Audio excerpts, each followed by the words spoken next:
தேவனுடைய விலையேற பெற்ற நாமம் மகிமைப்படுவதாக. நாம் கடந்த முறையாக இந்த நெகேமியாவின் புத்தகத்திலிருந்து தியானிக்கும் பொழுது நெகேமியாவினுடைய 2ஆம் அதிகாரத்தை அதனுடைய 10வது வசனம் துவங்கி நாம் இருபதாவது வசனம் வரைக்குமாக நாம் தியானித்தோம். அந்த பகுதியிலே நாம் தியானிக்கும் பொழுது அதிலே நெகேமியா சந்தித்த சில குறிப்பிட்ட விஷயங்களை குறித்து நாம் கற்றுக்கொண்டோம். ஃபேசிங் த ஜெயண்ட்ஸ், ராட்சதர்களை சந்திக்கின்றது என்ற தலைப்பில் பெயரிடலாம் அந்த 10 வசனங்களை நாம் தியானித்தோம். அதிலே முதலாவதாக அவர் நிஜத்தன்மை, he encountered the reality of the people. ஜனங்கள் இப்பொழுது வாழ்ந்து வரக்கூடிய நிலைமை என்ன என்பதை குறித்தும் அவர்களுடைய ஆவிக்குரிய பொருளாதார நிலைமைகள் என்ன என்பதை குறித்தும் அவர் முதலாவதாக சந்தித்தார். அடுத்தபடியாக நீங்கள் அதே பகுதியை நீங்கள் வாசிக்கும் பொழுது அவர் சந்தித்த இரண்டாவது இருக்கக்கூடிய நிஜத்தன்மை என்னவென்றால் அங்க இருக்கக்கூடிய தலைவர்களை அவர் சந்திக்கிறார். he encountered the leaders. அங்க இருக்கக்கூடிய தலைவர்கள் எப்படி இருக்கிறார்கள், அவர்கள் ஆவிக்குரிய வாழ்க்கை எப்படி இருக்கிறது, அவர்களை ஏதாவது விதத்தில் தட்டி எழுப்பி ஆவிக்குரிய ஊழியத்திற்காக அல்லது அந்த கட்டுமான பணிக்காக தான் பயன்படுத்த முடியுமா என்பதை குறித்தும் அவர்களிடத்திலே அவர் கலந்து ஆலோசித்து சிலவற்றை அவர் பேசுகிறார். இதுதான் அங்கே வரக்கூடிய இரண்டாவது விஷயம். 16-17வது வசனத்திலே நாம் அதனை வாசிக்க முடியும். மூன்றாவதாக 19வது வசனம் துவங்கி நாம் கீழ் வரைக்குமாக 20வது வசனம் வரைக்குமாக நீங்கள் வாசிக்கும் பொழுது, அல்லது நீங்கள் 18 துவங்கி நீங்கள் கீழே வாசித்தாலும் சரி, அதுல வாசிக்கும் பொழுது அவர் எதிர்ப்புகளை சந்திக்கிறார். he encounters the opposition. அதைத்தான் அவர் அந்த 3 வசனங்களிலே நெகேமியா எழுதுகிறார்.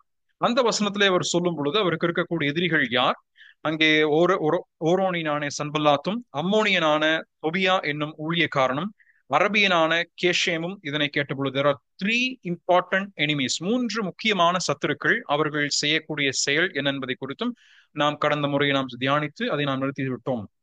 அது கடைசியாக நெகேமியா 2ஆம் அதிகாரத்தினுடைய 20வது வசனத்துல in chapter 2 and verse 20 அந்த வசனத்திலே நெகேமியா சொல்லும் பொழுது மிக முக்கியமாக, உங்களுக்கோவென்றால் எருசலேமிலே பங்குமில்லை பாத்தியமும் இல்லை, ஆனால் அவருடைய ஊழியக்காரராகிய நாங்கள் எழுந்து கட்டுவோம். But we will rise up and build, but you will not have any part and any portion or any role in responsibility in building it. இதைத்தான் அந்த எதிரிகளுக்கு அல்லது சத்துருக்களுக்கு, தான் சந்தித்த சத்துருக்களுக்கு அவர் மறுமொழியாக சொல்லி 2ஆம் அதிகாரம் நிறைவு பெறுகிறது.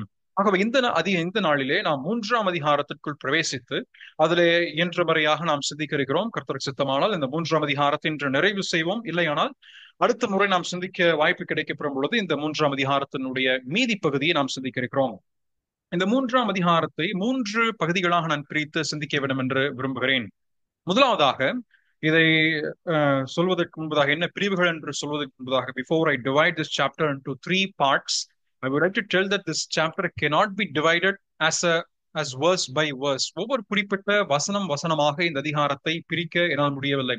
ஆகவே நான் அதை 3 பங்குகளாக எல்லா வசனத்தையும் ஒருங்கிணைத்து 3 கருத்துக்களின் அடிப்படையில் நான் சொல்ல வேண்டும் என்று விரும்புகிறேன். அதனுடைய முதல் பகுதியாக the problem acknowledged. இருக்கக்கூடிய பிரச்சனை என்ன, இவர்கள் இந்த மக்கள் சந்தித்து வரக்கூடிய பிரச்சனை என்ன, இதை இந்த மக்கள் அங்கீகரித்திருக்கிறார்களா என்பதை குறித்து நான் முதல் சொல்ல வேண்டும் என்று விரும்புகிறேன். இரண்டாவதாக, இந்த குறிப்பிட்ட பணியிலே, இந்த குறிப்பிட்ட கட்டுமான பணியிலே இவர்கள் செய்யக்கூடிய செயல் என்ன, the people, இந்த செயலில் இணைந்திருக்கக்கூடிய ஜனங்கள் யார், the people who are involved in this particular ministry, இந்த குறிப்பிட்ட ஊழியத்திலே இணைந்திருக்கக்கூடிய ஜனங்கள் யார், அவர்கள் எப்படிப்பட்டவர்கள், அவர்கள் நிலைமைகள் என்ன என்பதை நாம் இரண்டாவதாக சிந்திக்க இருக்கிறோம்.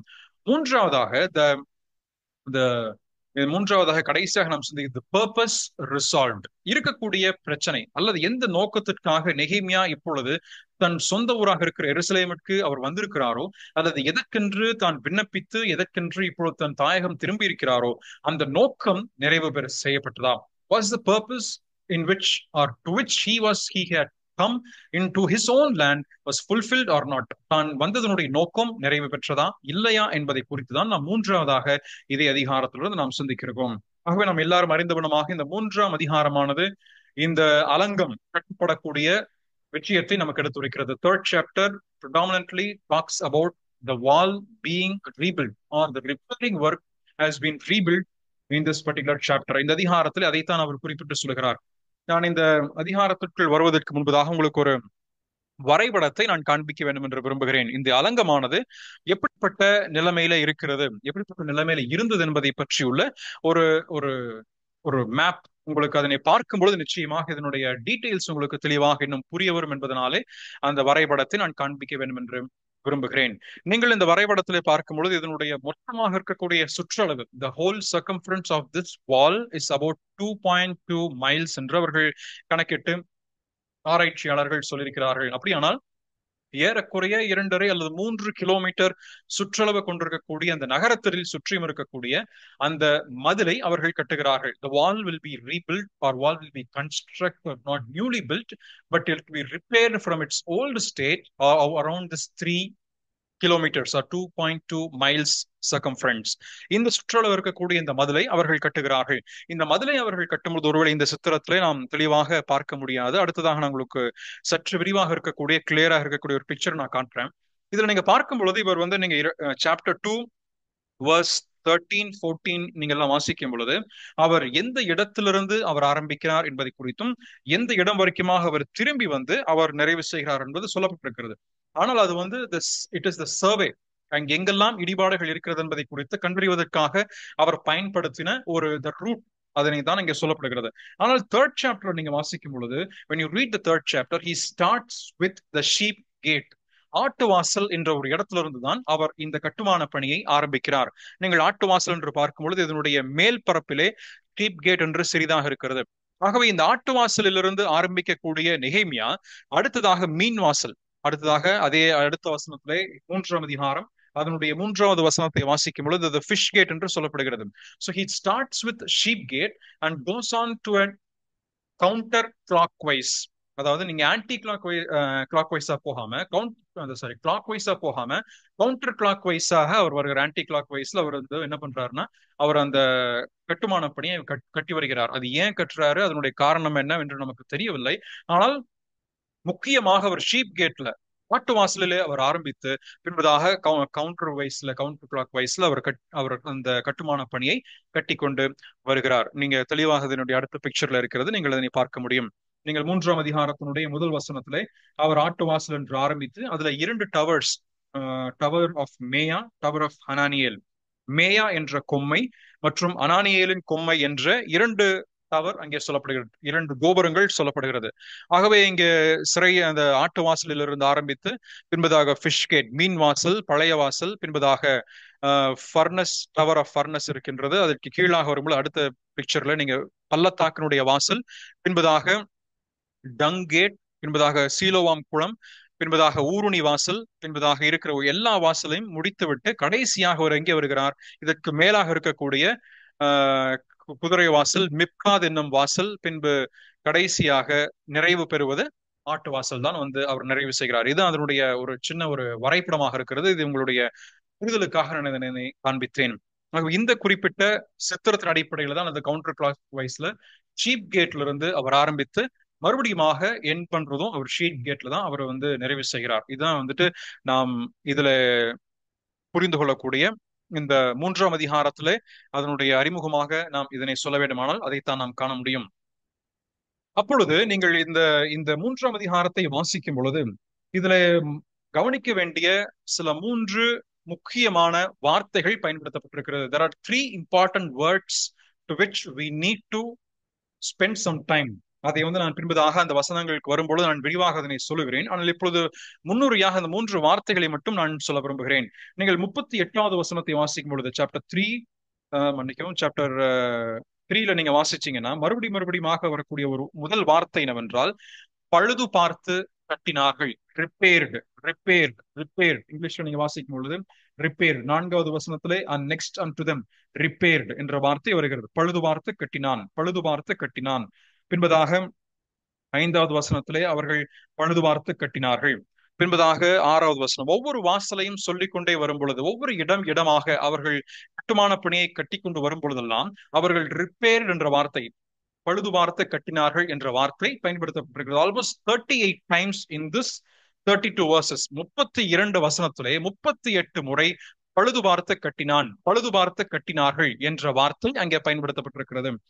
அடுத்ததாக 5 முறை கட்டினார்கள் என்ற வார்த்தை 5 முறை அவர்கள் பயன்படுத்தப்பட்டிருக்கிறது. 3 முறையாக ரீபில்ட், மறுபடியும் அதனை கட்டினார்கள். இடிந்து போனதை மறுபடியும் கட்டினார்கள் என்ற வார்த்தை பயன்படுத்தப்பட்டிருக்கிறது. ஆனால் ஒரே ஒரு முறை மட்டும் ரீஸ்டோர்ட் என்ற வார்த்தை பயன்படுத்தப்பட்டிருக்கிறது. அவர்கள் பழைய நிலைமைக்கு இதனை கொண்டு வந்தார்கள் என்று ஒரே ஒரு முறை மட்டும் சொல்லப்பட்டிருக்கிறது. ஆகவே இதிலிருந்து நாம் கற்றுக்கொள்ளக்கூடிய விஷயம் என்னவென்றால், இவர்கள் கட்டுமான பணியை அவர்கள் செய்கிறார்கள். They have started to repair, to rebuild, to build, to restore the walls of Jerusalem. இடிந்து போயிருக்கக்கூடிய எருசலேமுடைய மதில்களை அவர்கள் கட்ட ஆரம்பிக்கிறார்கள். ஆனால் கட்ட ஆரம்பிப்பதற்கு முன்பதாகவே அவர்கள் செய்யக்கூடிய வேலை நீங்கள் பார்க்கும் பொழுது ஒரு சாதாரண ஒரு வேலையாக அவர்கள் இங்கே செய்யவில்லை. சாதாரணமாக ஏதோ ஏனோதானோ என்று கட்ட வேண்டும் என்று அவர்கள் செய்யவில்லை. ஏனென்றால் இங்கே பயன்படுத்தப்பட்டிருக்கக்கூடிய வார்த்தை தி ரிப்பேர்டு, பழுது பார்த்து கட்டினான் என்று சொல்லப்படுகின்ற வார்த்தைக்கு அதனுடைய உண்மையான அர்த்தத்தை நாம் பார்த்தால், it is not only about the restorative work of the wall. அந்த இடிந்து போயிருக்கக்கூடிய மதில் சுவர் மறுபடியுமாக பழைய நிலைமைக்கு கொண்டு வந்து அதனை கட்ட வேண்டும் என்பதற்காக மட்டுமல்ல, அதனை அவர்கள் அதிக உறுதியாக they are going to make it more stronger than before. இதற்கு முன்பதாக இருக்கின்ற பலத்தை காட்டிலும் அதிக ஒரு பலம் உள்ளதாக சில டிரான்ஸ்லேஷன்ஸ்ல அந்த வார்த்தை பயன்படுத்தப்பட்டிருக்கிறது. they made it strong instead of repair, they made it strong. இன்னும் அதிகமாக பலமாக கட்டுகிறார்கள். ஏன்? அந்நிய சக்திகள் அல்லது இருக்கக்கூடிய மற்ற புறஜாதிகள், வெளியிருந்து வரக்கூடிய சத்துருக்கள் இந்த தேசத்திற்குள் ஒருபோதும் பிரவேசிக்க கூடாது, இந்த நகரத்திற்குள் ஒருபோதும் பிரவேசிக்க கூடாது என்பதற்காக அவர்கள் அதனை செய்திருக்கிறார்கள். ஆகவே இந்த அதிகாரத்தை நாம் தொடர்ந்து வாசிக்கும் பொழுது இவர்கள் யாருமே சிவில் இன்ஜினியர்ஸ் கிடையாது. none of these people are civil engineers. இவர்கள் எல்லாருமே சிவில் இன்ஜினியர்ஸ் கிடையாது. ஆனால் ஆவியானவர் இந்த குறிப்பிட்ட 3ஆம் அதிகாரத்தை நமக்கென்று எழுதி கொடுத்திருப்பதனுடைய நோக்கம் என்ன? What this chapter holds for us and why this chapter was written to each one of us. ஏன் ஆண்டவர் இந்த குறிப்பிட்ட 3ஆம் அதிகாரத்தை நமக்கு எழுதி கொடுத்திருக்கிறார் என்பதை பற்றியும் நாம் இந்த அதிகாரத்தினூடாக நாம் சிந்திக்க இருக்கிறோம். ஏனென்றால் நாமும் ஒரு குறிப்பிட்ட கட்டுமான பணியில தான் இருக்கிறோம். All of us are involved in one or the other of the building work. என்னங்க புதுசா பில்டிங் ஒர்க் எல்லாம் சொல்றோம்னு நினைக்காதீங்க. எல்லாருமே நம்மள இருக்கின்ற அனைவருமே, ஒருவேளை நான் வெளிப்புறமாக நான் செய்வதில்லை என்று நினைக்கலாம், ஆனால் நம்ம இருக்கக்கூடிய ஒவ்வொருவருக்கும் தேவனுடைய திருச்சபையாக இருக்கின்ற, அவருடைய மனவாட்டியாக இருக்கிற அவருடைய தேவனுடைய சபைக்கு நீங்களும் நானும் இசைவாய் கூட்டி கட்டப்பட்டு வரக்கூடிய மாளிகையாக இருக்கிறோம். We all have been built together into the temple of God, into the family of God, into the building of God. And each of us need to think about our own selves, about how we build ourselves. That's what we read in 1 Corinthians chapter 3 verse 10 to 15. 1 கொரிந்தியர் 3ஆம் அதிகாரம் 10 முதல் 15 வரைக்குமாக நீங்கள் வாசிக்கும் பொழுது அவனவன் தான் இன்ன விதமாய் கட்டுகிறான் என்பதை குறித்து மிகவும் கவனத்துடன் இருக்க கடவுள் என்று சில அப்போஸ்தலனாகிய பவுல் அங்கே அந்த வசனத்தில் எச்சரிக்கிறார். ஆகவே நாம் எல்லாருமே all of us are involved in one or the other of the building work. நம்ம இருக்கின்ற அனைவருமே ஏதோ ஒரு வகையிலே இந்த கட்டுமான பணியிலே ஈடுபட்டிருக்கிறோம் என்பது நிச்சயமான உண்மையாக இருக்கிறது. இந்த வசனத்தை நாம் பின்பதாக நாம் தியானிக்க போகிறோம். முதலாவதாக இந்த அதிகாரத்திலிருந்து நாம் என்ன கற்றுக்கொள்வோம் என்பதை பற்றி மட்டும் நாம் சிந்திக்க இருக்கிறோம். ஏற்கனவே நான் சொன்னது போல இந்த அதிகாரத்தை 3 பங்குகளாக நான் பிரித்து சிந்திக்க வேண்டும் என்று விரும்புகிறேன். முதலாவதாக the problem acknowledged, இருக்கக்கூடிய பிரச்சனை இவர்கள் அங்கீகரிக்கிறார்கள். என்ன அங்கீகரிப்பதற்கு இருக்கின்றது? என்ன இவர்கள் ஏன் அதை அங்கீகரிக்க வேண்டும்? 2ஆம் அதிகாரத்தில் அல்லது 1ஆம் அதிகாரத்தை துவங்கி நீங்கள் வாசித்து வரும் பொழுது இந்த பாரம் யாருடைய மனசுல இருந்தது? Who had the greatest burden for his own land? தன்னுடைய ஜனத்தை பற்றி, தன்னுடைய தேசத்தை பற்றி, தன்னுடைய மக்களை பற்றி, தன்னுடைய மதில் இடிந்து கிடக்கிறது என்பதை பற்றி இருக்கின்ற அக்கறை அதிகமாக யாருக்கு இருந்தது? அந்த பாரம் யாருக்கு இருந்தது? பொது ஜனங்களுக்கா அல்லது அங்க இருக்கக்கூடிய மீதம் இருக்கக்கூடிய ரெம்னன்ட்டுக்கா, மீதம் இருக்கக்கூடிய மற்ற ஜனங்களுக்கா? இல்லை. நம் முதல் அதிகாரம் துவங்கி வாசிக்கும் பொழுது இவனுடைய சகோதரனாக நெகேமியா, இவனுடைய சகோதரனாக இருக்கக்கூடிய ஹனானி என்ற நபர் சொன்ன உடனே இவருக்கு இருதயத்திற்குள்ளாக பாரம் ஏற்பட்டது. But Nehemiah was totally burdened with the news he had heard. அந்த பாரத்தினாலே இந்த பாரமானது அதிகமாக அவருடைய இருதயத்திலே பெருகி பெருகி பெருகி என்ன செய்கிறார்? அதனை புரிந்து கொண்டார், அதை உணர்ந்தார். அதனால் உணர்த்தார், ஜெபித்தார், உபவாசித்தார், மன்றாடினார், ஆயத்தம் செய்தார், புறப்பட்டார், மேற்பார்வையிட்டார். இப்பொழுது கட்டுவதற்கென்று ஆயத்தமாகிறார். இதான் இந்த first 3 chapters உடைய நெகேமியாவினுடைய ஜேர்னியாக இருக்கிறது. He understood there is some need. He felt that he need to do something. He was convicted and convinced by the Holy Spirit of God. He prayed so long. He fasted. He prepared something for it. He journeyed. He surveyed the land. He spoke to the leaders. He gathered men for the work. இதுதான் நெகேமியாவுடைய மனசுல இருந்தது. நெகேமியா என்ன செய்தார்? ஆட்கள் இல்லாம அவர் பேசினார். அங்க இருக்கக்கூடிய தலைவர்களோட கூட பேசுகிறார். அங்க இருக்கக்கூடிய எல்லாவற்றையும் மேற்பார்வையிட்டு 2ஆம் அதிகாரத்தோடு முடிவை செய்கிறார். ஏன் சத்துருக்களையும் அவர் எதிர்கொண்டதை நாம் வாசிக்கின்றோமே. அப்படியானால் இந்த பாரம் இவருடைய மனதிற்குள் மட்டும்தான் இருந்தது. இந்த பிரச்சனையை என்ன செய்கிறார்? தன்னுடைய மனதிற்குள் கிடக்கக்கூடிய, தன்னுடைய மனதிற்குள் அநேக மாதங்களாக கிடக்கக்கூடிய இந்த பாரத்தை அவர் சுமந்து தானாக சுமப்பதல்ல, அதனை சுமந்ததற்கான நேரம் போதுமானதாகிவிட்டது. அதை மற்ற ஜனங்களுக்கு, தன் தேசத்தாருக்கு, தன் இனத்தவர்களுக்கு, தன் சகோதர சகோதரிகளுக்கு அந்த பாரத்தை புரிய வைத்திருக்கிறார் என்றுதான் நான் நம்புகிறேன். ஏனென்றால் இங்கே நாம் 2ஆம் அதிகாரத்தினுடைய 17வது வசனத்தை நீங்கள் வாசிக்கும் பொழுது, when you read chapter 2 and verse 17, then I said unto them, ye see the distress that we are in. அதாவது நெகேமியா சொல்லுகிறார், நாம் இப்பொழுது இருக்கக்கூடிய இந்த மிகப்பெரிய ஆபத்தை நீங்க பாக்குறீங்கல்ல, இந்த மிகப்பெரிய பேரழிவை நீங்கள் பார்க்கிறீர்கள் அல்லவா, மிகப்பெரிய சிறுமையை நீங்கள் காண்கிறீர்களே, நாம் பட்டு கிடக்கிறதையும் நமக்கு இருக்கக்கூடிய சிறுமையும் பார்க்கிறீர்களே, நாம் இனி நிந்தைக்குள்ளாயிராதபடிக்கு எருசலேமின் அலங்கத்தை கட்டுவோம் வாருங்கள் என்று சொன்னான். அப்படியானால் இந்த பாரத்தை தன்னுடைய மனதிலே சுமந்தது போதுமானதாயிற்று. He was totally committed to God's work. At the same time, he wanted to share the burden to his people. தன் ஜனத்தாருக்கும் இதே பாரத்தை அவர் புரிய வைத்திருக்கிறார். அது புரிந்தது நிமித்தமாகத்தான் 3ஆம் அதிகாரத்தினுடைய முதல் வசனத்தை நீங்கள் வாசிக்கும் பொழுது, when you read chapter 3 and verse 1, we read that Eliashib, the high priest, rose up with his brethren. மிக அழகாக ஆவியானவர் எழுதி வைத்திருக்கிறார்.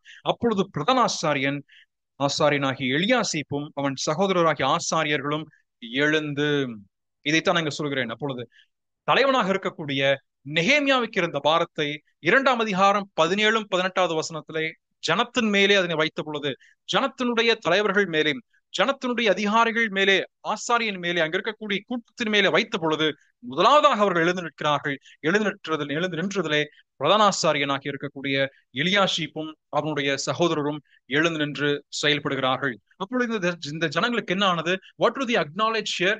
They also felt the same need or the burden that this person had. இந்த குறிப்பிட்ட நெகேமியா என்று சொல்லக்கூடிய மனிதன் எங்கோ இருந்து, சூசான் அரண்மனையிலிருந்து வந்திருக்கக்கூடியவன், இப்பொழுது சொன்னக்கூடிய இந்த பாரத நிமித்தமாய் இவர்கள் அதிகமாக தாக்கப்பட்டு, that made a great impact in their own life. அவர்கள் வாழ்க்கையில ஒரு தாக்கம் ஏற்பட்டு அந்த பிரச்சனையை இவர்கள் அங்கீகரித்திருக்கிறார்கள். நான் இந்த முதல் அதிகாரத்தை நான் சொன்ன பொழுது நான் ஏற்கனவே சொல்லியிருக்கிறேன், ஆண்டவருக்கு ஒரு பாரம் உண்டு. அந்த பாரமானது, அந்த பாரத்தை தேவன் தம்முடைய தீர்க்கதரிசிகள், தம்முடைய ஆசாரியர்கள், தம்முடைய தலைவர்கள் அல்லது தேவன் தாம் தெரிந்து கொண்டிருக்கக்கூடிய அந்த குறிப்பிட்ட நபர்கள் மேல் வைக்கிறார். அந்த பாரமானது மற்ற ஜனங்கள் மேல் வைக்கப்படுகிறது. ஆகவே the burden is being transferred from God to the person who had been chosen. Either he would be a person, a priest or a prophet or a king or a leader chosen for that particular point of time, and that burden is now transferred to these people. அநேக நேரங்களிலே நடக்கக்கூடிய பிரச்சனை என்னவென்று சொன்னால், இருக்கக்கூடிய பாரத்தை ஒன்று பாரமே இருக்க, the leaders will never have any burden over their people. இருக்கக்கூடிய தலைவர்களுக்கு தன் ஜனத்தின் மேலே அவர்கள் ஆவிக்குரிய நிலைமை குறித்தோ அல்லது அவருடைய பொருளாதார நிலைமைகளை குறித்தோ அல்லது அவருடைய வளர்ச்சியை குறித்தோ அவர்கள் இருக்கக்கூடிய நிலைமை குறித்தோ பாரமே இருக்காது. They will not have any burden. And if at all they have a burden, that particular burden is not properly been transferred to the people of the assembly of God. தேவனுடைய சபையாக இருக்கக்கூடிய தேவனுடைய ஜனத்திற்கு அந்த பாரம் சரியான விதத்திலே பகிர்ந்து கொடுக்கப்படாதது நிமித்தமாகத்தான் அந்த பாரத்தை அறியாதவர்களாக, அந்த பாரத்தை உணராதவர்களாக ஜனக்கூட்டம் அவர்கள் திகழ்கிறார்கள். அதைத்தான் நான் இங்கே நாம் வாசிக்கும் பொழுது, அந்த பாரம் சரியான விதத்திலே it was properly transferred from Nehemiah to the people of God. சரியான விதத்திலே நெகேமியா அந்த பாரத்தை கூட்டி சேர்க்கிறார். அது நிமித்தமாகத்தான் நெகேமியா கட்ட வேண்டும் என்று சொன்ன பொழுது, எழுந்து கட்டுவோம் வாருங்கள் என்று சொன்ன பொழுது, அங்கே எதிர்ப்புகள் இருந்த போதும் கூட, அங்கே சந்திக்கக்கூடிய பிரச்சனைகள் ஏராளமாக இருந்த போதும் கூட, இவர்கள் என்ன செய்கிறார்கள்? வாங்க, let us all start building, let us rise up and build. அதை எழுந்து அவர்கள் கட்டுவோம் என்று சொல்லி ஆசாரியனும் அதே போல இருக்கக்கூடிய மற்ற ஜனங்களும் எழுகிறார்கள். The leaders must be vigil over their flock and do what is required. தலைவர்களாக இருக்கக்கூடியவர்கள், தேவனால் தெரிந்து கொள்ளப்பட்டு ஜனத்தின் மேல் அமர்த்தப்பட்டிருக்கக்கூடிய மேய்ப்பர்கள் அல்லது தலைவர்கள், ஜனத்தின் மேல் இருக்கக்கூடிய பாரத்து நிமித்தமாய் அதை சரியான விதத்தில் தன்னுடைய மந்தைக்கு எது தேவைப்படுகின்றது, what is required for their flock and what needs to be done at that particular point of time had to be properly addressed. தன் ஜனத்தின் மேலே என்ன காண்பிக்கப்பட வேண்டும், எதை நடைமுறைப்படுத்தப்பட வேண்டும், எது முக்கியத்துவப்படுத்தப்பட வேண்டும் என்பதை அறிந்தவர்களாக அவர்கள் செயல்பட வேண்டும் என்பதை இங்கே நாம் நெகேமியாவுடைய வாழ்க்கையின் மூலமாய் கற்றுக்கொள்கிறோம். நீங்க அநேக எடுத்துக்காட்டுகளை வேதத்தின் மூலமாக நீங்கள் வாசிக்கலாம். ஒருவேளை இதெல்லாம் அப்படி கிடையாது, இந்த பாரம் எல்லாம் அல்லது இந்த பாரங்கள் எல்லாம் நாம் டிரான்ஸ்பர் பண்ணப்பட வேண்டிய அவசியம் இல்லை, இந்த பாரங்கள் எல்லாம் ஜனத்தாடம் நாம் சொல்ல வேண்டிய அவசியம் இல்லை என்று நாம் நினைக்கலாம். ஆனால் வேதத்துண்டாக நீங்கள் வாசிக்கும் பொழுது ஒரு அநேக எடுத்துக்காட்டில் நான் குறிப்பிட்டு வைத்திருக்கிறேன். we can read from the life of Abraham.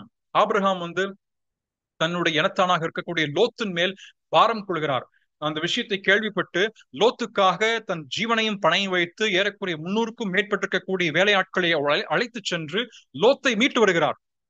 இது அவன் மேல் வைக்கப்பட்ட பாரம். தன் ஊழியக்காரர்களுக்கு அதனை சொல்லுகிறான். ஊழியக்காரர்களும் அதே வேகத்துடன், அதே பலத்துடன், அதே செயல்பாட்டுடன் ஆபிரகாமோடு சேர்ந்து சென்று லோத்தை மீட்டு தன் தேசத்திற்கு கொண்டு வருகிறார்கள்.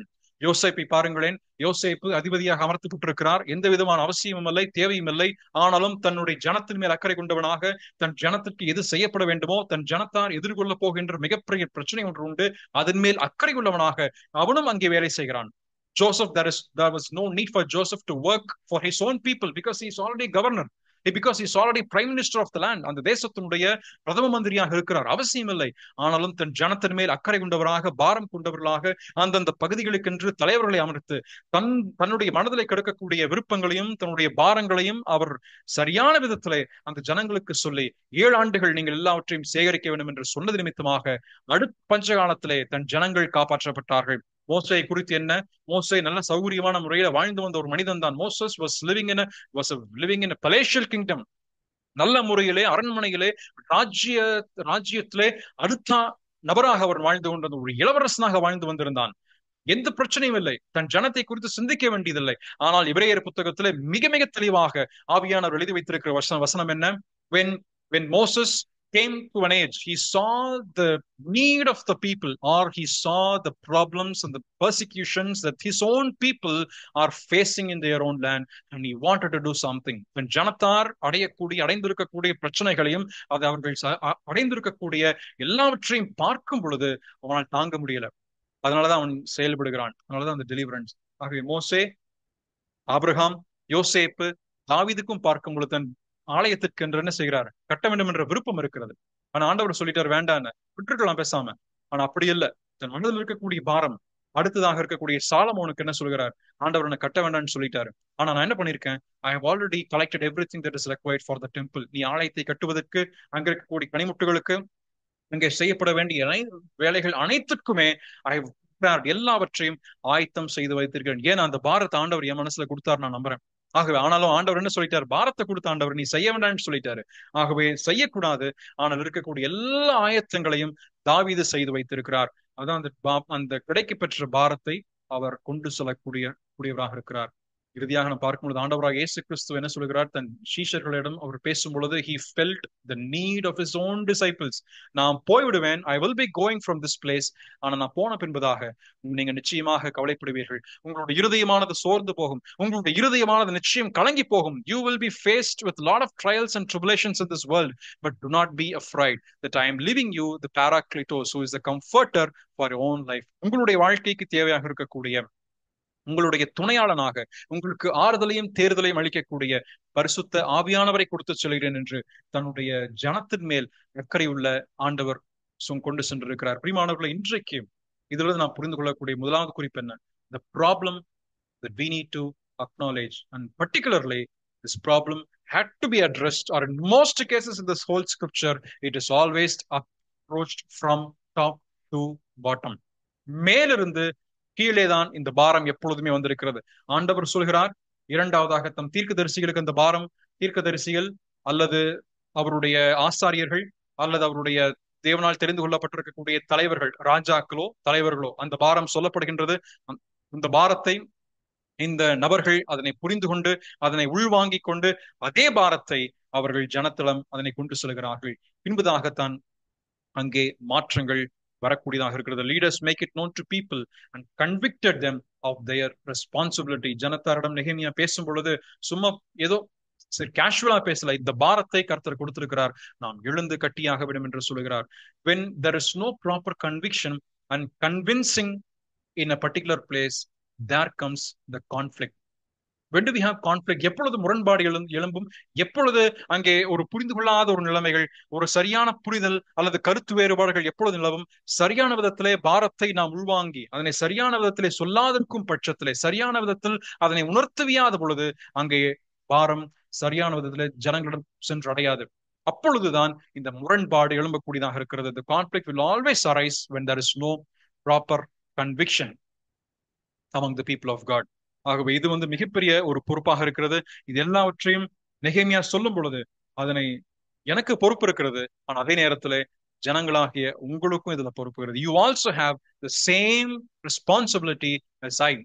இதுல நான் மட்டும் கிடையாது, நான் மட்டும் ஒவ்வொரு செங்கலை எடுத்து வச்சு கட்ட முடியாது. I cannot build like one taking one stone at a time and then build it. I will involve myself. நான் என்னை நிச்சயமாக இந்த குறிப்பிட்ட ஊழியத்தில் ஈடுபடுத்தி செல்வேன். ஆனால் அதற்கு பொறுப்பாக இருக்கக்கூடியவர்கள் நீங்கள் தான். நீங்களும் அதிலே பொறுப்பு. ஏனென்றால் கர்த்தர் கொடுத்திருக்கக்கூடிய பாரம் என்னுடைய மனதில் இருக்கிறது. அதே பாரத்தை உங்கள் மனதில் நான் சுமத்துகிறேன். ஆகவே நாம் எல்லாரும் எழுந்து கட்டுவோம் என்று அவர் சொல்கிறார். அதனை கேட்டு ஜனங்கள் எழுந்து அவர்கள் செயல்படுகிறார்கள். இரண்டாவதாக, இந்த 3ஆம் அதிகாரத்தில் நாம் சிந்திக்கக்கூடிய விஷயம் என்னவென்றால், the people who are involved in this ministry, இந்த குறிப்பிட்ட கட்டுமான பணியிலே இணைந்து செயல்படக்கூடிய ஜனங்கள் யாராக இருக்கிறார்கள்? இதனை 3 பிரிவுகளாக நான் சிந்திக்க வேண்டும் என்று விரும்புகிறேன். இந்த ஜனங்கள் யாரெல்லாம் இவர்களை ஈடுபட்டவர்கள் செயல்படுகிறார்கள் என்று நான் 3 பிரிவுகளாக நான் இதனை பங்கிட்டு அதனை சிந்திக்க வேண்டும் என்று விரும்புகிறேன். முதலாவதாக நீங்கள் வாசிக்கும் பொழுது இதனுடைய there is some unity in diversity. இங்கே இந்த ஒருவேளை எத்தனை பேர் வாசிச்சிருப்பீங்கன்னு நான் தெரியல, ஏன்னா அநேக பெயர்கள் இதுல சொல்லப்பட்டிருக்கு. There are a lot of names that has been mentioned in this particular chapter. Particularly when there is names in the scripture like First Chronicles, few chapters, and then in Leviticus or in other chapters, or whenever there is a genealogy that is mentioned, we always ignore those chapters. சில அதிகாரங்களை வாசிக்கும் பொழுது சில குறிப்பிட்ட அதிகாரங்கள் பெயர்களை சொல்லுவதோ அல்லது சில கருகலான விஷயங்களை சொல்லப்பட்டிருக்கின்ற அதிகாரங்கள் வரும் பொழுது நாம் தவிர்த்து விட்டு போய்விடுகின்றோம். அது போல இந்த 3ஆம் அதிகாரத்தையும் சில நேரத்திலே நாமும் தவிர்த்து விட்டு சென்றிருக்கலாம். ஆனால் ஆவியானவர் இந்த அதிகாரத்தை நமக்கு எழுதி கொடுத்திருக்கிறார். எதற்காக?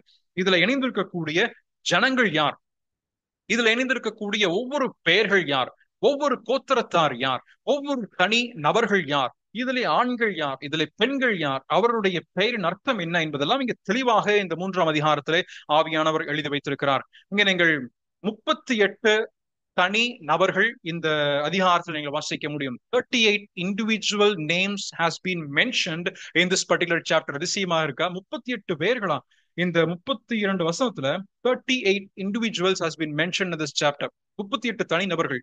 அதே போல 42 different group of people are involved in this ministry. 42 வித்தியாசமான குழுவினர் இந்த இடத்துல இவர்கள் செயல்படுகிறார்கள். என்னென்ன குழுவாக இருக்கலாம்? அதுல பார்க்கும் பொழுது சில வசனங்கள் நீங்கள் நீங்கள் நான் உங்களுக்கு காண்பிக்கிறேன். முதல் வசனத்துல வாசிச்சால் ஆசாரியர்கள் இருக்கிறார்கள், பிரதான ஆசாரியன் இருக்கிறான், ஆசாரியர் இருக்கிறார். அதே போல நீங்கள் 5வது வசனத்திலே தெக்கோவா ஊரார்கள், the Tekoites, அவர்கள் இருக்கிறார்கள். பின்பதாக பென்யமின் இருக்கிறார்கள். 23வது வசனம் பென்யமின். 31வது வசனத்திலே அதுல மர்ச்சன்ட்ஸ் இருக்கிறார்கள், கோல்டு ஸ்மித் இருக்கிறார்கள். அதே போல 12வது வசனம் verse 12 நீங்க வாசிச்சீங்கன்னா there are families who are involved in it. அதே போல verse 9 verse 12 இதுல தலைவர்கள் இருக்கிறார்கள், அதே போல ஆளுநர்கள் இருக்கிறார்கள். verse 12 நீங்க வாசிச்சா they were also the rulers of that particular districts. இதெல்லாம் அவர்கள் இருக்கிறார்கள். இவர்கள் எல்லாரும் செய்யக்கூடிய செயல் என்ன?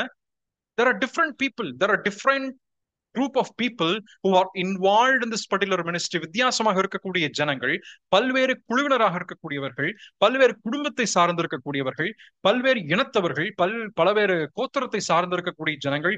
ஏன் நீங்கள் எரிகோ மக்களும் இருக்கிறார்கள். நீங்க 2வது வசனம் verse 2ல வாசிச்சீங்கன்னா next unto him builded the men of Jericho, எரிகோவின் மனிதர்களும் இதில் இணைந்து செயல்பட்டிருக்கிறார்கள். அப்படியானால் இது ஒரு ஆச்சரியமான ஒரு செயலாக இருக்கிறது. It is totally astonishing to read that a different group of people coming together into the congregation of God and building for a common purpose and to achieve a common goal. ஒரு குறிப்பிட்ட ஒரு பொதுவாக இருக்கக்கூடிய ஒரு இலக்கை அடைவதற்காக, ஒரு குறிப்பிட்ட பொதுவான நோக்கத்தை அடைவதற்காக இந்த 42 வகைப்பட்டிருக்கக்கூடிய குழுவினர் ஒன்றாய் இணைந்து அவர்கள் செயல்பட்டிருக்கிறார்கள். அதுல யாரெல்லாம் இருக்கிறார்கள்?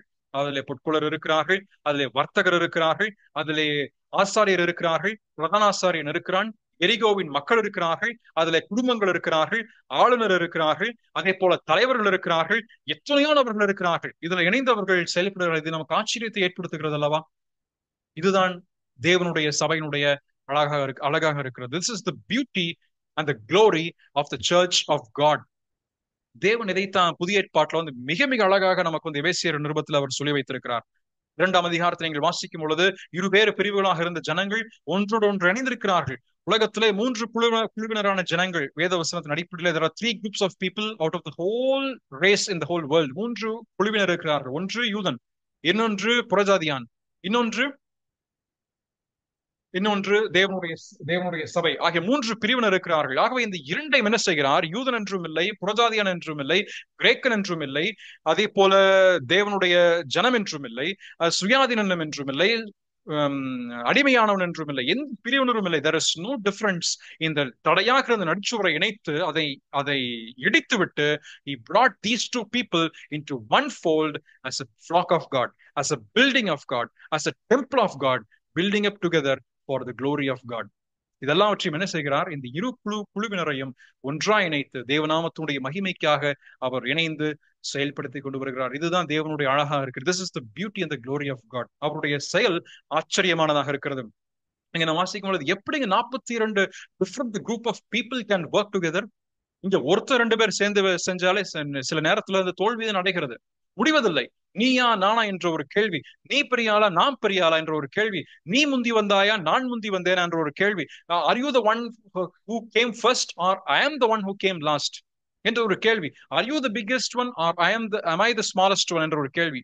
இதெல்லாம் நமக்கு இருக்கின்றது. ஆனால் இங்கே பார்க்கும்பொழுது எந்த விதமான there is no distinction between people. There are rulers involved. அங்கே தலைவர்கள் இணைந்திருக்கிறார்கள், அங்கே இருக்கக்கூடிய மக்கள் இணைந்திருக்கிறார்கள், சாதாரண ஜனங்கள் இணைந்திருக்கிறார்கள். ஏன் நீங்கள் இன்னும் சொல்ல போகின்ற இந்த ஒவ்வொரு பெயரனுடைய அர்த்தத்தை நான் பிடித்து பார்த்தேன். அது இன்னும் எனக்கு ஆச்சரியத்தை ஏற்படுத்தியதாக இருக்கிறது. அதை நான் உங்களுக்கு வந்துட்டு அதனுடைய பெயர்களை நான் ஒரு இதுல நான் காண்பிக்கிறேன். யாரெல்லாம் எங்கே செயல்பட்டார்கள் என்பதை குறித்திருக்கின்ற ஒரு பிக்சர்கள். அதே அந்த வால் ஆஃப் எருசலேமுடைய அலங்கத்தை சுற்றி இருக்கக்கூடிய பெயர்கள் அது அடுத்த ஸ்லைட்ல உங்களுக்கு தெளிவாக வரும். இதுல நீங்கள் ஆட்டு வாசலிலிருந்து எலியாசிப்பிலிருந்து இது ஆரம்பிக்கின்றது. நான் இதனை அவருடைய பெயரினுடைய அர்த்தம் ஒவ்வொன்றாக நான் சொல்லிக் கொண்டு வருகிறேன். நீங்க அதனை வாசிக்கும் பொழுது நிச்சயமாக அது நமக்கு ஆச்சரியத்தை ஏற்படுத்தினது. ஏனென்றால் இதனுடைய அர்த்தம் ஒவ்வொன்றையும் பார்த்து இதனை புரிந்து கொள்ளும் பொழுது தேவன் எவ்வளவு அழகாக அவர் செயல்படக்கூடியவராக இருக்கிறாரே. தன் நாமத்தினுடைய மகிமைக்காக தேவனுடைய செயல்கள் நமக்கு புரிவதே இல்லை. we cannot even understand how God works. His works are mysterious and beyond our understanding. நம்முடைய புரிதலுக்கு அப்பாற்பட்ட நிலைமையில இருக்கிறது. நான் முதல் வசனத்தை வாசிக்கும் பொழுது எலியாசிப் என்ற நபரை வாசிக்கின்றோம். Chapter 3 verse 1. எலியாசிப், பிரதானாசாரியனாகிய எலியாசிப் என்ற பெயருடைய அர்த்தம் God restores. தேவன் நிலைவரப்படுத்துகிறார் அல்லது தேவன் மீண்டுமாய் கட்டுகிறார் என்ற ஒரு அர்த்தம். அதே போல 2வது வசனத்திலே எரிகோவினுடைய மனுஷர் என்ற பெயர்.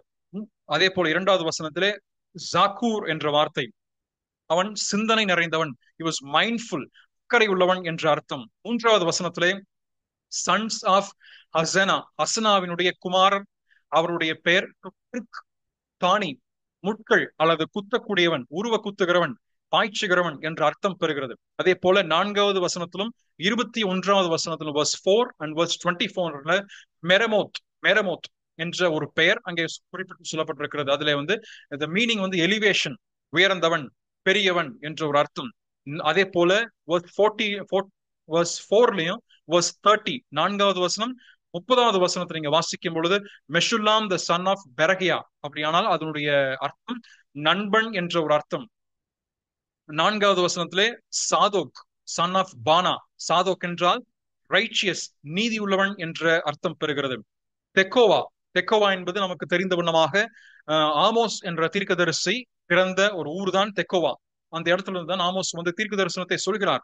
தெக்கோவா என்று சொன்னால் அந்த பெயரினுடைய அர்த்தம் ட்ரம்பட் பிளாஸ்ட், எக்காலத்தை ஊதுபவன் என்ற அர்த்தம். அதே போல 6வது வசனத்திலே யோய்தா என்ற பெயர் ஜெஹோவா நோஸ், யெகோவா அறிந்திருக்கிறார் என்பதுதான் அதனுடைய அர்த்தம். 7வது வசனத்திலே மெலாத்தியா, ஜெஹோவா டெலிவர்ட், விடுதலை செய்திருக்கிறார் அல்லது கர்த்தர் விடுவிக்கிறார் என்று அர்த்தம். இந்த மெலாத்தியா ஒரு கிபியோனியன். அதே போல 7வது வசனத்திலே ஜாதோன், யாதோன் என்ற பெயர். இவன் ஒரு மெரோனாத்தைட். he is a மெரோனாத்தைட். his name is, his meaning is thankful. அவன் நன்றி உள்ளவனாக இருப்பவன், நன்றி நிறைந்தவன் என்ற அர்த்தம். அதே போல கிபியோனுடைய மக்கள் 7வது வசனத்தில் the men of கிபியோன், அதனுடைய அர்த்தம் ஹில் சிட்டி, உயர்ந்த கோபுரத்திலே அல்லது உயர்ந்த இடத்திலே உயர்ந்த நகரத்தில் வாழக்கூடிய ஒருவன். 7வது வசனத்திலே மென் ஆஃப் மிஸ்பா. நீங்க இந்த இதுல நீங்க இந்த ஒவ்வொன்றாக இருக்கக்கூடிய அந்த மேப்ல பார்த்து ஒவ்வொரு பெயரும் அதிலே சொல்லப்பட்டிருக்கிறது நீங்க காண முடியும். அதே போல மென் ஆஃப் மிஸ்பா, மிஸ்பா என்று சொல்வது வாட்ச் டவர், காவட் கோபுரம் என்பதுதான் அதனுடைய அர்த்தம். அதே போல 8வது வசனத்திலே Uzziel, my strength is God, என்னுடைய பெலன் தேவனே அல்லது தேவனே என் பெலன் என்பதுதான் அர்த்தம். 8வது வசனத்திலே Hananiah, one of the perfumers, God has favoured என்பது அவனுடைய பெயரினுடைய அர்த்தம். தைலக்காரன் என்பது அனனியாவுடைய தொழில். ஆனாலும் அவன் செய்கின்ற செயல் என்ன? இங்க கட்டுமான பணியை செய்கிறார். அவருடைய பெயரின் அர்த்தம் கர்த்தர் பிரியம் கொண்டிருக்கிறார் என்பது அர்த்தம். அதே போல 9வது வசனத்திலே ரஃபாயா, அவனுடைய பேரின் அர்த்தம் tower, rice to platform, pulpit, பீடம், உயர்ந்தவன் அல்லது கோபுரம் என்பது அவனுடைய பெயரின் அர்த்தம். 10வது வசனத்திலே ஜெதாயா, கிரைஸ்ட் ஆஃப் ஜெஹோவா, கர்த்தனாலே புகழப்பட்டவன் என்ற அர்த்தம். அதே போல 10வது வசனத்திலே ஹத்துஷ் என்ற பெயர். அவனுடைய பெயருக்கு மீனிங்கே தெரியல. நானும் நிறைய இடத்துல பார்த்தேன், நிறைய இடத்துல கண்டுபிடிக்கல நினைச்சா நான் முடியல. ஹத்துஷ் என்பவனுடைய பெயருக்கு அர்த்தம் என்னவென்று தெரியல. 11வது வசனத்திலே மல்கியா என்ற ஒரு நபர், my king is Jehovah, Jehovah என்னுடைய ராஜா என்ற அர்த்தம். 11வது வசனத்திலே ஆஷூப் என்ற பெயர், அதனுடைய பெயர் கன்சிடரேட், ஆராய்ந்து பார்ப்பவன், சீர்தூக்கி பார்ப்பவன், நிதானிப்பவன் என்பது அர்த்தம். அதே போல 12வது வசனத்திலே ஷல்லூம், ரெட்ரிபியூஷன், பதிலடி கொடுப்பவன், பதில் செய்பவன் என்பது அர்த்தம். 12வது வசனத்திலே 13வது வசனத்திலே ஹானூன் என்ற ஒரு பெயர், கிரேஷியஸ், கிருபை நிறைந்தவன், தயவு நிறைந்தவன் என்ற அர்த்தம். அதே போல 13வது வசனத்துல verse 13ல இன்ஹாபிட்டன்ஸ் ஆஃப் ஜானோவா, ஜானோவாவினுடைய மக்கள், அதனுடைய ஜனோவா என்பதற்கு புறக்கணிக்கப்பட்டவர்கள், தள்ளப்பட்டவர்கள் என்ற ஒரு அர்த்தம். 14வது வசனத்திலே மல்கியா என்ற பெயர். அதே போல மறுபடியும் my king is Jehovah, Jehovah is my king, யெகோவா என் கர்த்தராக, என் ராஜாவாக இருக்கிறார். 15வது வசனத்திலே ஷல்லூம் என்ற பெயர், ரெட்ரிபியூஷன், அதே ஷல்லூம் மறுபடியும் 2 முறை வருகின்றது. 16வது வசனத்திலே நெகேமியா, கர்த்தர் ஆறுதல் அளிக்கிறவர். இது நம்முடைய நெகேமியா, நாம் சொல்லக்கூடிய தலைவனாக நெகேமியா அல்ல, இது வேறொரு நெகேமியா.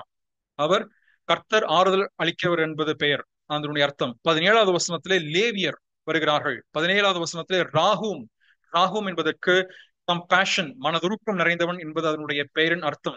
17வது வசனத்திலே அஷபியா என்பது ஒரு பெயர் வருகிறது. அவருடைய பெயரின் அர்த்தம் ஜெஹோவா ஹாஸ் கன்சிடர்ட், கர்த்தர் அங்கே அக்கறை கொண்டார், கர்த்தர் இதன் மேல் கரிசனை உள்ளவராக இருக்கிறார் என்ற அர்த்தம். 18வது வசனத்திலே பவா என்ற பெயர், மை கோயிங்ஸ், என்னுடைய போக்கு, என்னுடைய பயணம் என்பது அர்த்தம். அதே போல 19வது வசனத்திலே ஏசேர் என்ற பெயர், அதனுடைய அர்த்தம் ட்ரெஷர், அதனுடைய பெயர் பொக்கிஷம் என்பது அதனுடைய அர்த்தம். 20வது வசனத்திலே பாரூக், அப்படியானால் ஆசீர்வதிக்கப்பட்டவன், பிளஸட். இந்த பாரூக் என்பவன் நாம் சிறப்பாக இவனை குறித்து சிந்திக்க வேண்டும். ஏனென்றால் he was more earnestly working than others, மற்றவர்களை காட்டில் மிக ஊக்கமாக வைராக்கியத்துடன் செயல்பட்ட ஒருவன் தான் இந்த பாரூக். 22வது வசனத்திலே ஆசிரியர்கள் சொல்லப்படுகிறது, அங்க இருக்கக்கூடிய ஜனங்கள். 23வது வசனத்திலே பென்யமீன், என் வலதுகரத்தினுடைய மகன் என்று சொல்லப்பட்ட பென்யமீனுடைய அர்த்தம் கொண்ட ஒருவன் அங்கே இருக்கிறான். அதே போல 23வது வசனத்திலே ஆஷூப் என்ற ஒரு பெயர், அவனுடைய அர்த்தம் இன்டெலிஜென்ட், அவன் அறிவு பெருத்தவன், ஞானி, ஞானமுள்ளவன் என்பது அர்த்தமாக இருக்கிறது. 23வது வசனத்திலே அசரியா என்ற ஒரு பெயர், அவனுடைய பெயரின் அர்த்தம் ஜெஹோவா ஹாஸ் ஹெல்ப்டு, யெகோவா உதவி செய்திருக்கிறார் என்பது அர்த்தம். 24வது வசனத்திலே பின்னோய், பில்டப், கட்டுபவன், கட்டக்கூடியவன் என்பது அர்த்தம். அதே போல 25வது வசனத்திலே பாலால், ஜட்ஜ், நீதிபதி என்பது அவனுடைய பெயர். அதே போல 26வது வசனத்திலே டெம்பிள் சர்வன்ட்ஸ் லிவிங் இன் ஓப்பேல், ஓப்பேல் என்ற இடத்திலே வாழக்கூடிய ஆசாரியர்கள், தேவாலயத்தினுடைய வேலைக்காரர் என்ற அர்த்தம் அதிலே வருகின்றது. 28வது வசனத்திலே ஆசாரியர்கள் சொல்லப்படுகிறார்கள். 29வது வசனத்திலே சாதோக், த சன் ஆஃப் இம்மேர் என்று வருகிறது. சாதோக் என்றால் ரைச்சியஸ், நீதியுள்ளவன் என்ற அர்த்தம். 29வது வசனத்திலே ஷமாயா, ஹியர்ட் ஆஃப் ஜெஹோவா, கர்த்தராலே கேட்கப்பட்டவன், கர்த்தரால் செவி கொடுக்கப்பட்டவன் என்று அர்த்தம். அனானியா, சன் ஆஃப் ஷெலேமியா verse 30 வாசிக்கின்றோம், God has favored, கர்த்தரால் இரக்கம் பெற்றவன், தயை பெற்றவன். அதை 30வது வசனத்திலே ஹானூன் the sixth son of ஜாலாப், ஜாலாஃபினுடைய 6வது குமாரனாக இருக்கக்கூடிய ஹானூன், அதை அதுவும் அர்த்தம் கிருபை பெற்றவன், தயை உள்ளவன் என்பது அர்த்தம். 31வது வசனத்திலே மல்கியா the goldsmith son, பொற்கொல்லனுடைய மகனாக இருக்கக்கூடிய மல்கியா, அதனுடைய அர்த்தம் என் தேவனே என் ராஜா என்பதாகும். 32வது வசனத்துல கோல்ட் ஸ்மித் சொல்லப்பட்டிருக்கிறது.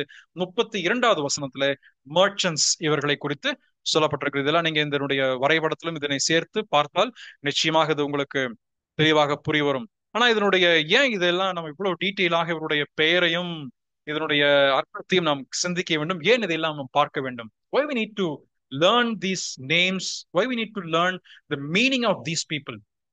The people who are involved in the ministry of God are very very important. இந்த அதிகாரத்திலே ஆவியானவர் ஒவ்வொரு பெயரையும் 38 நபர்கள், 42 வித்தியாசமான குழுவினர் இதுல சொன்னேன். அந்த ஜனங்கள் எல்லாருமே இணைந்திருக்கிறதுடைய செயல் என்ன? ஒருத்தர் பாருங்க, ஒருத்தர் வந்துட்டு ஒருத்தருடைய பெயர் வந்து தான், அவன் வந்து முள்ளு. இன்னொருத்தருடைய பெயருடைய அர்த்தம் பாத்தீங்கன்னா உயர்ந்தவன், பெருத்தவன். இன்னொருத்தருடைய அர்த்தம் பாத்தீங்கன்னா இன்டெலிஜென்ட், ஞானி. இன்னொருத்தருடைய பெயரின் அர்த்தமே தெரியல. One person doesn't have a meaning, அதனுடைய அர்த்தமே கண்டுபிடிக்க முடியல. இன்னொருத்தருடைய பெயர் புத்தரால் தயை பெற்றவன். இன்னொருத்தருடைய பெயர் அதனுடைய அர்த்தத்தை பாத்தீங்கன்னா டவர், ரைஸ்ட் பிளாட்ஃபார்ம், புல்பிட், பிரசங்க பீடம் அல்லது உயர்த்தப்பட்டவன், கோபுரம். இன்னொருத்தருடைய பெயரை பாத்தீங்கன்னா பதிலடி கொடுப்பவன், ரெட்ரிபியூஷன், பதிலடி கொடுப்பவன், பதில் செய்பவன். இன்னொருத்தருடைய பெயர் அர்த்தம் கர்த்தரால் தயை பெற்றவன், கர்த்தரால் இரக்கம் பெற்றவன், கர்த்தரே என் ராஜா என்றெல்லாம் அர்த்தம் பெறக்கூடிய ஜனங்கள் இதுல இணைந்து செயல்பட்டிருக்கிறார்கள். ஆனால் இவ்வளவு வித்தியாசமாக இருக்கக்கூடிய, பல்வேறு இனத்தை சேர்ந்திருக்கக்கூடிய, பல்வேறு வயது வரம்பை நிறைந்திருக்கக்கூடிய ஜனங்கள், பல நிலைமைகளிலே சிறியோர் பெரியோராக இருக்கக்கூடியவர்கள். அது மட்டுமா, நீங்கள் இந்த வசனத்துல வாசிக்கும் பொழுது பெண்களும் இணைந்து செயல்பட்டிருக்கிறார்கள். Even the women have worked for this wall. இந்த குறிப்பிட்ட அலங்கத்தை கட்டுவதற்காக பெண்களையும் கர்த்தர் பயன்படுத்தி இருக்கிறார். அப்படியானால் யாரும் விடப்பட்டவர்கள் அல்ல. There is no one that can say that I don't have any responsibility in the building of God's kingdom. தேவனுடைய ராஜ்யத்தை கட்டக்கூடியதனுடைய செயலிலே எனக்கு எந்த பங்குமே இல்லைன்னு சொல்ல முடியாது. ஏனென்றால் இங்கே தலைவனும் செயல்பட்டிருக்கிறார். the leader, the Nehemiah, also involved in this ministry. At the same time, the last person in the kingdom is also involved in this building. அங்க இருக்கக்கூடிய தலைவனானாலும் சரி, அங்க இருக்கக்கூடிய பொற்குலனானாலும் சரி, அல்லது வர்த்தகரானாலும் சரி, ஆளுநர் ஆனாலும் சரி, சாதாரண சாமானியனானாலும் சரி, அதிலே செயல்பட்டிருக்கிறார்கள். Though they belong to different social classes, professions, different backgrounds, different age groups, they all involved in one particular goal, and the goal is to work for the Lord. சில நேரத்துல நாம் வந்துட்டு நம்முடைய நிலைமை, நாம் ஒரு நம்மை நாமே ஒரு பெரிய ஒரு ஆளாக நாம் நினைத்துக் கொண்டு சில நேரத்துல we won't involve as much as many other people. ஒரு சிலரை போல இதெல்லாம் நம்ம எப்படி போய் செய்யறதுங்க, இதெல்லாம் நம்ம செய்யலாமா, இதையெல்லாம் செய்வதற்கு சரியா இருக்குமா என்று நாம் நினைக்கின்றோம். ஆனால் இந்த பகுதி நாம் வாசித்த பொழுது நான் உணர்ந்தது என்னவென்றால், எந்த வேலையுமே சாதாரண வேலை இல்லை, எந்த வேலையுமே அற்பமானதல்ல, எந்த வேலையுமே தரம் குறைந்த ஒரு வேலை அல்ல. Not even a single work is considered or is to be considered as a lower job in the kingdom of God. தேவனுடைய ஆலயத்திலே அல்லது தேவனுக்காக செயல்படக்கூடிய செயலிலே எந்த வேலையாக இருந்தாலும் அது அற்பமானது அல்ல. ஒருவேளை கூட்டி துடைக்கிற வேலையாக இருந்தாலும் சரி, அல்லது நம்ம பெஞ்சை போடுற வேலையாக இருந்தாலும் சரி, அல்லது இருக்கக்கூடிய சுவிட்ச் ஆஃப் பண்ணி ஆன் பண்ற வேலையாக இருந்தாலும் சரி, அல்லது இருக்கக்கூடிய கழிவறையை நாம் சுத்தம் செய்வதாக இருந்தாலும் சரி, இருக்கக்கூடிய எந்த வேலையாக இருந்தாலும் அது எல்லாமே என்னதுங்க, எல்லாமே it is for the building of the glory of God. கடந்த முறை நான் நினைக்கிறேன் ஒரு எடுத்துக்காட்டை சொல்லும் பொழுது எங்கோ கடந்த வாரத்தினுடைய செய்தியில தான் நான் நினைக்கிறேன், அல்லது எங்கேயோ ஒரு இடத்துல கேள்விப்பட்டது என்னவென்றால், டெஸ்லாக்கு ஒர்க் பண்ணக்கூடிய ஒரு கம்பெனியினுடைய எக்ஸாம்பிள் சொன்னாரு. அந்த டெஸ்லாக்கு ஒர்க் பண்றக்கூடிய கம்பெனியில இருக்கக்கூடிய ஒரு ஜானிட்டர், அதாவது சுத்தம் செய்யக்கூடிய தொழிலாளி, ஆண்ட்ரோன சொன்னதை நான் நம்புறேன். அவர் சொன்ன ஒரு எடுத்துக்காட்டுல தான் சொன்னாங்க, அந்த ஜானிட்டர் சாதாரண ஒரு கழிவறை சுத்தம் செய்யக்கூடிய ஒரு நபர். அந்த நபரிடம் வந்து நீங்க என்னங்க வேலைக்கு செய்றீங்க, நீ செய்யற வேலை பெரிய வேலையான்னு சொல்லி ஒருத்தர் கேட்டாராமா. அப்பொழுது அந்த ஜானிட்டர் சொன்னது, நாங்கெல்லாம் ஒன்னா சேர்ந்து ஸ்பேஸுக்கு ராக்கெட் அனுப்புறோம்னு சொன்னாராம். அப்படின்னு என்ன அர்த்தம்? நான் இங்க சுத்தம் செய்வதனால ராக்கெட்டை ராக்கெட்டை போகக்கூடிய கம்பெனில நான் அனுப்பக்கூடிய கம்பெனில நான் வேலை செஞ்சுட்டு இருக்கேன். என்னுடைய சிறிய பங்கும் அந்த குறிப்பிட்ட பிரதானமான நோக்கத்திற்காக உள்ளது என்பதை பற்றி சாதாரண ஒரு நபர் அறிந்து வைத்திருக்கிறார். அப்போ இந்த நெகேமியா தன்னுடைய மனதில் இருக்கக்கூடிய பாரத்தை அலங்கம் கட்டும் பணியை குறித்து சொல்லும் பொழுது, அவன் பொற்கொலனாக இருந்தாலும் சரி, ஆளுநராக இருந்தாலும் சரி, மிகப்பெரிய தொழில் செய்பவனாக இருந்தாலும் சரி, வந்து செய்ய வேண்டிய வேலை என்ன? சட்டியை தூக்குனா சட்டியை தூக்கணும், கல்லெடுத்து வையினா வைக்கணும், நீ கரண்டியை பிடிச்சி வேலை செய்யினா வேலை செய்யணும். இதுதான் அவர்களுடைய மனதிலே கர்த்தர் அவர்களுக்கு ஏவி அவர்கள் செயல்பட்ட ஒரு செயலாக இருக்கிறது. How great is the building and the kingdom of God that we need to understand. It is not about our status. It is all matters about what we do for the work of God. தேவனுடைய செயலுக்காக, தேவனுடைய பணிக்காக, தேவனுடைய ராஜ்யத்தினுடைய விஸ்தரிப்புக்காக நாம் எதை செய்கிறோம் என்பது மிக மிக முக்கியமானது. சிறிதோ பெரிதோ அல்ல.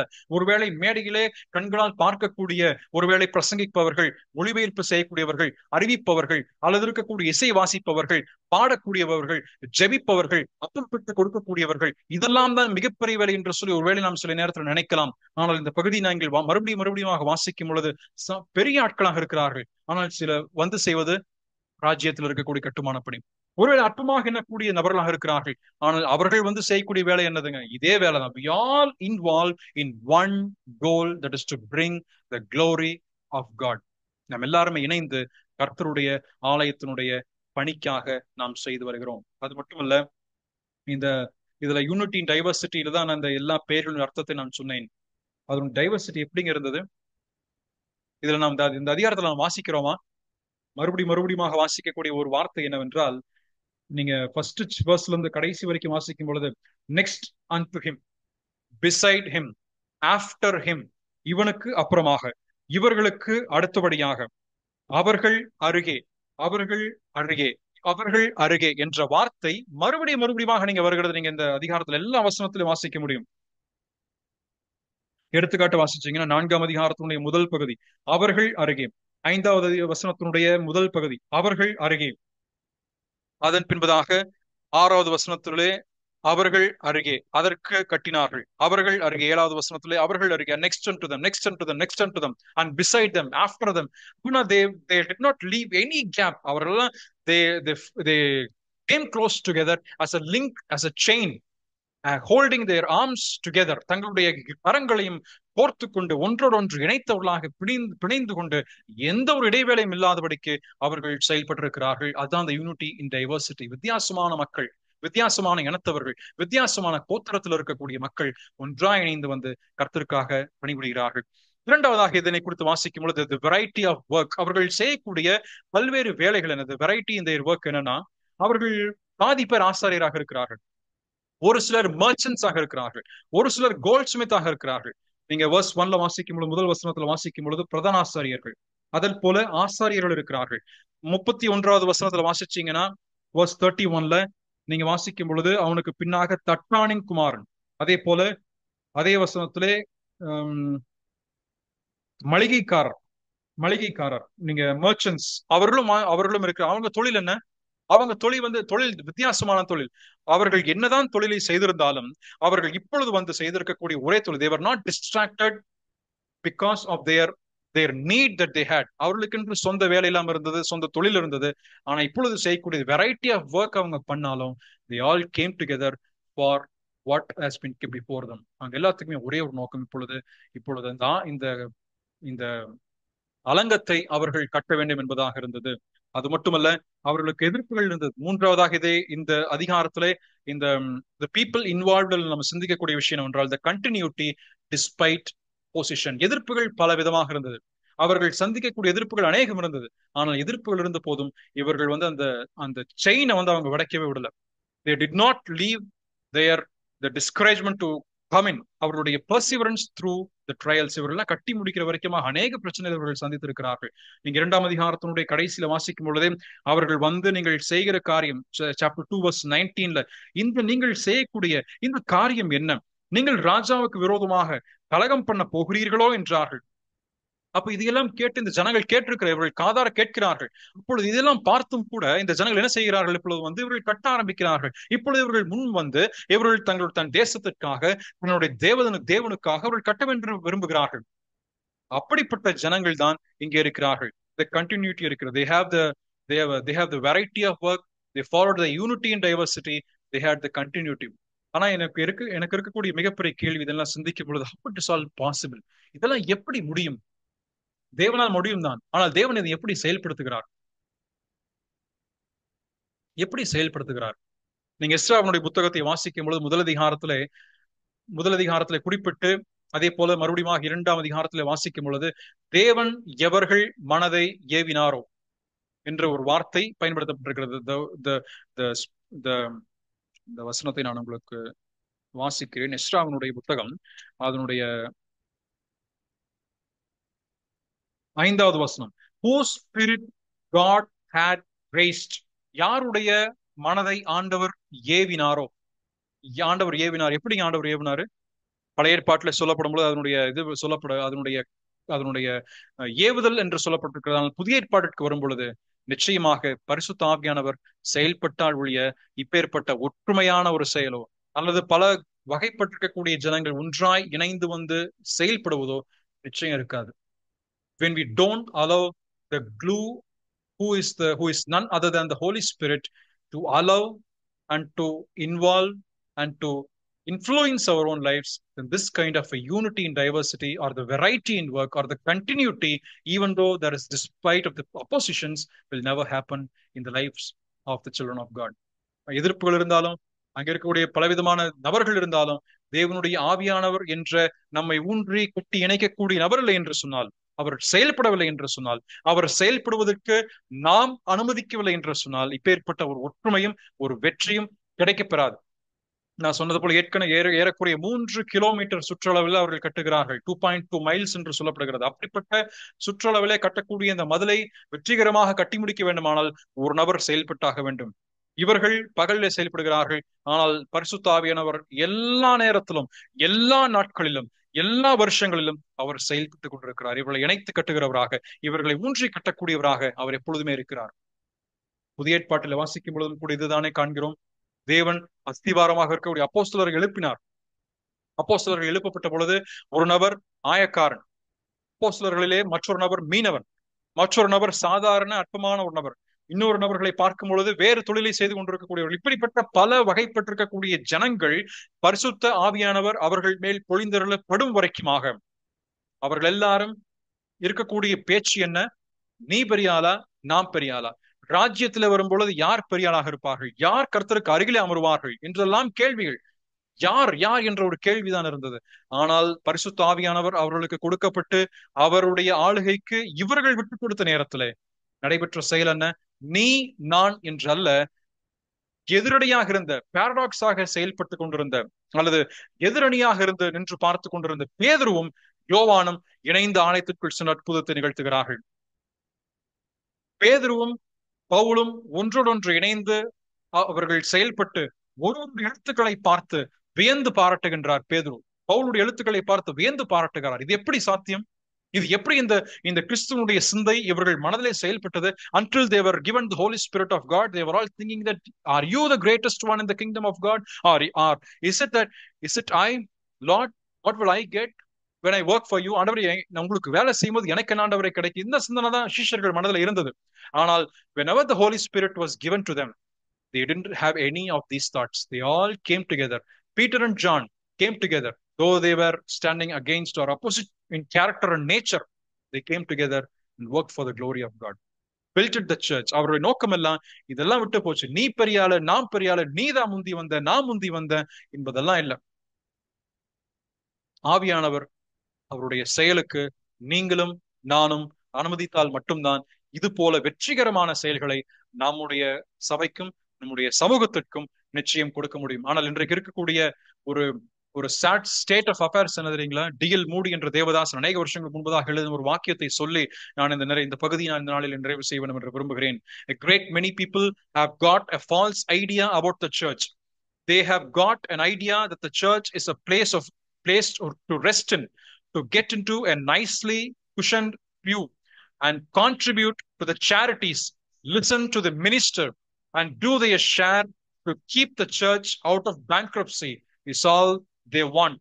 The idea of work for them, actual work for them, never enters in their mind. actually never enters into their mind என்று டிஎல் முடி சொல்கிறார். அப்போ அநேக ஜனங்களுக்கு இருக்க சபையை குறித்திருக்கின்ற தவறான ஒரு எண்ணம் இருக்கின்றது. அவர் என்ன சொல்கிறார்? அநேக ஜனங்களை பொறுத்த மட்டிலே சபை என்பது அவர்கள் வந்து அமர்ந்து அப்படியே அமைதியில் அமர்ந்திருந்து அப்படியே நல்ல சேர்ல அப்படியே ஈஸி சேர்ல உட்கார்ந்து கொஞ்ச நேரம் அப்படியே தூங்கிட்டு அவர்களுக்கு சில கொஞ்சம் காணிக்கைய சபைக்கு கொஞ்சம் போட்டுட்டு அவர்களுக்கு கொடுக்கக்கூடிய செய்தி கேட்குதோ கேட்கலையோ புரியலையோ சும்மா அப்படியே கேட்டுட்டு போகக்கூடிய ஜனங்களாக இருந்து கொண்டு ஐயோ சபை கஷ்டப்படும் என்று சொல்லி கொஞ்சம் காணிக்கை வேணாலும் போட்டுட்டு போறாங்க. அவர்களை பொறுத்த மட்டிலே சபைக்கும் எனக்கும் எந்த பங்கும் இல்லை. I don't have anything to be done in the assembly of God. I don't have an understanding about the church of God and the work I need to do in it. அந்த சபையினுடைய செயலோ அல்லது அவருடைய வேலை என்ன, அதுல நான் என்னுடைய பங்கு என்னெல்லாம் எனக்கு என் மனசுல புரியாது, தேவையில்லை. இப்படிதான் 95% மக்கள் இருக்கிறார்கள். ஆனால் இதுல அவ்வளவு நிலைமை என்ன தெரியுங்களா? இதெல்லாம் இருந்த போதும் கூட பதவி என்று வரும் பொழுது எல்லாரும் வரும். கூட்டங்களுக்கு நமக்கு நம்முடைய பங்கை ஆற்றுவதில்லை. We don't show our responsibility to attend the meetings. But when we call for a business meeting, every member of the assembly will come. Where are we heading? Where is the church of God heading towards? தேவனுடைய சபை எங்கே சென்று கொண்டிருக்கிறது? தேவனுடைய ஜனமாக இருக்கின்ற நாம் எங்கே முன்னேறி கொண்டிருக்கிறோம்? தேவனுடைய ஆவியானவர் செயல்படாத பட்சத்திலே இதுதான் நடக்கும். ஆனால் உண்மையாகவே ஆவியானவர் செயல்பட்டு கர்த்தருடைய சபையிலே நீங்களும் நானும் ஒரு பங்கை ஆற்றிக்கொண்டு வருவோமானால் நாமே கர்த்தருடைய பாதத்துல இந்த நெகேமியாவை போல அவனால் ஏவப்பட்டிருக்கக்கூடிய ஜனத்தை போல நம்மை அர்ப்பணிப்போம். நிச்சயமாக கர்த்தர் நம்மையும் பயன்படுத்துவார். ஒரு பாடலுடைய வரி எனக்கு இதை சிந்தித்த பொழுது ஞாபகத்துக்கு வந்தது. குயவனே உன் கையில் களிமண் நான் உடைத்து உருவாக்கும், என் சித்தம் அல்ல உம் சித்தம் நாதா, தருகிறேன் உன் கையிலே, என்னை தருகிறேன் உம் கரத்தில், என்னை படைக்கிறேன் உம் பாதத்தில், உம் சேவைக்காக என்னை தருகிறேன், வணைந்திடும் உம் சித்தம் போல் எனக்காக வாழாமல் உமக்காக வாழ்ந்திட உருவாக்குமே என்று ஒரு அழகிய ஒரு பாடல். பிரியமானவர்களே, இன்றைக்கு நாம் சிந்தித்த இந்த 3ஆம் அதிகாரத்துல சிந்தித்த விஷயம் என்ன? தேவனாலே ஏவப்பட்ட, தேவனாலே பாரம் சுமத்தப்பட்ட தேவனுடைய ஜனங்கள் செயல்பட்டு அவர்கள் கூடி வரும் பொழுது இருக்கக்கூடிய சூழ்நிலை, அவருடைய பிரச்சனையை எல்லா மக்களும் புரிந்து கொள்ளும்படியாக தலைவர்கள் இருக்கிறார்கள். The leaders are the first person to share the burden of God, to receive the burden of God for the church of God and to share it to the people. அங்கேயே சரியா வரலன்னா, அங்கேயே அந்த பாரத்தை வந்து தலைவர்களே புரிஞ்சுக்கலன்னா நிச்சயமாக ஜனங்கள் புரிந்து கொள்ளவே மாட்டார்கள். ஒருவேளை நம்ம கேட்கலாம், ஏன் நம்ம மக்கள் இப்படி இருக்காங்க? ஏன் இந்த மக்கள் இதுக்கு முன்பதாக வந்துட்டு இந்த மக்களுக்கு இந்த எண்ணமே வரலையே? நெகேமியாவில வாசிக்கும் பொழுது இந்த மக்களை கட்டணும்னு எண்ணமே இல்லை, இவங்க இங்கேதான் வாழ்ந்து வராங்க, எண்ணமே இல்லை. ஏன் இல்லை? அவர்களை ஏவுவதற்காக கர்த்தருடைய பாரத்தை சுமந்து கொண்டு வந்த தலைவர்கள் அவர்களுக்கு இல்லை. They did not have the leaders who carried the burden of God until this particular point of time. Until chapter 2 verse 17, there was no leaders who carried the burden of God. நீங்களும் நானும் அப்பேற்பட்ட பாரத்தை சுமக்கக்கூடிய நபர்களாக கர்த்தருடைய சந்நிதியில் காணப்படுவோம். இரண்டாவதாக நாம் சிந்தித்தது, பலவேறுபட்ட ஜனங்கள் ஒன்றாய் இணைந்து கர்த்தருக்காக செயல்படுகிறார்கள். The people who are involved. மூன்றாவதான பகுதியை நாம் பின்பதாக நேரம் கிடைக்கும் பொழுது நாம் சிந்திப்போம். அதிலே the purpose resolved. என்ன, எப்படி கட்டினார்கள், எந்தெந்த இடத்தை கட்டினார்கள், அதனுடைய அர்த்தம் முடிந்தபடியாக நாம் சிந்திப்போம். அதனை கர்த்தர் தாமே நமக்கு ஆசீர்வதித்து தருவாராக. தேவன் இந்த சிந்தனைகளை ஆசீர்வதிப்பாராக. ஆமென்.